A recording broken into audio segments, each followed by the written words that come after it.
You know when some people talk about a long-term plan? I didn't know what a plan is, but I had a long-term plan.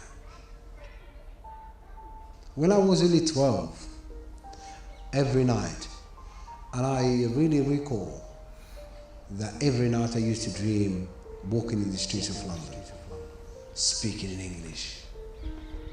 You would not believe it. I actually used to see it. Up to today, I remember exactly what I used to see. St. Paul's, Big Ben. I can see the bridges. I can see the river. And when I wake up in the morning, I find myself in a little village in Marrakech, speaking no English. The dream of being in London, I didn't think of being anywhere else. Their arrival in their new home. Never before.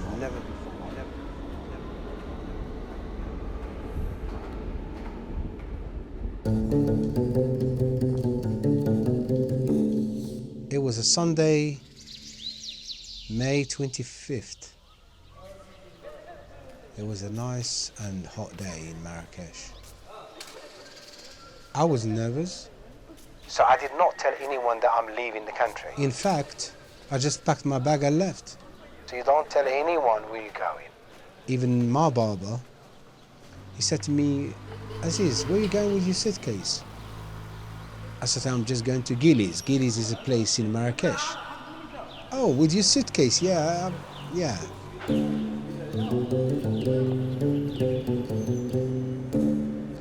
I took the 5 o'clock train to go from Marrakech, Casablanca, Rabat, Tangiers, where there is the boat across to Spain.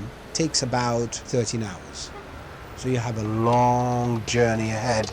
Growing up in Morocco, it was a mixed things. The childhood was difficult because I was brought up without a dad. My father died when I was 7, and my mum had to work so many hours.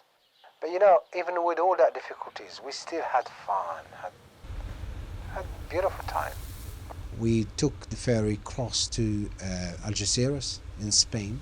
The sea was, I don't know why, it was really rough. No, I used to have a stereo. For some reason, I really don't know where I got it from. We used to go to this guy and we give him a list of songs that we want. Phil Dire Straits, and he put them on a tape, on a cassette for a price. But at that time was... The train station was so scary in Spain. There are stories that people get hijacked, they get robbed. I could not blink, I could not sleep. Plenty of boys used to come to outside our house. I used to take speaker outside the door. I played the tape. They all come, please, can I borrow the tape? No, it's not a tape, it's a radio. It's a tape, I tell them it's a radio, so they cannot borrow it off me. When I was going through the immigration, welcome sir, this time my passport, and I went in. No questions asked, Nothing. I did end up in King's Cross about 9 p.m. I didn't know where to go. So I spent the night in King's Cross Station.